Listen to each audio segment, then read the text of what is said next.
էլի տրամաբանության մեջ դուք Նիկոլ Փաշինյանի կինն եք եւ դուք ոնց ասացիք իմ քալի հիմնադրամի վարձու աշխատող եք։ Այո։ Չգիտեմ ձեր ղեկավարն ով է, բայց դուք այստեղ ենթակա աշխատող եք կամ։ Հոգաբարձուների խորհուրդն է լինում հիմնադրամների ղեկավարը Վահետ ջան։ Բոլոր հիմնադրամների ղեկավար մարմինը, բարձրագույն ղեկավար մարմինը հոգաբարձուների խորհուրդն է։ Որևէ մեկը գիտի մեր հոգաբարձուների խորհրդի կազմի մասին, իհարկե ոչ։ Եկեք տեխնիկական բաների մեջ չմտնենք։ Ախր դրանք տեխնիկական բաներ չեն, դրանք փաստեր են, որոնք հուշում են շատ կարևոր ինֆորմացիաներ։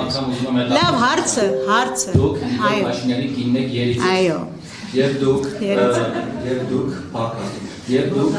գործադիր տնօրենն եք իմ քալի հիմնադրամի վարձու աշխատող, որի ղեկավարը հոգաբարձուների խորհրդի նախագահ Լենա Նազարյանն է։ Ոչ, հոգաբարձուների խորհուրդը։ Խորհուրդն է, Այո։ Այս երկու փաստ վերակապությունն են դառնում ասոցիացիա, որ իմ քալի հիմնադրամի վարձու աշխատող Տիկին Աննա Հակոբյանը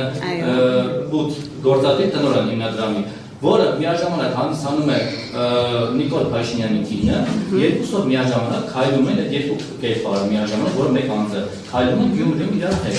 Նախաքարոզչական շրջանում, որը կարելի է ասել ոչ ֆորմալ իմաստով քարոզություն է։ Հիմա հարց. Մարդիկ ձեր հիմնադրամի շահառուները, որոնք որ տեսնում են երկրի ղեկավարի ՔՊ խմբակցության, ՔՊ կուսակցության նախագահ եւ առաջնորդի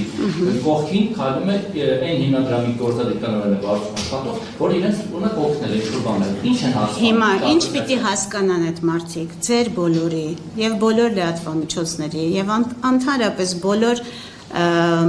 քաղաքացիական զգացողություն եւ արժանապատվություն ունեցող մարդկանց շնորհիվ պետք է հասկանան, որ բոլոր քաղաքացիները, այդ թվում կանայք, ունեն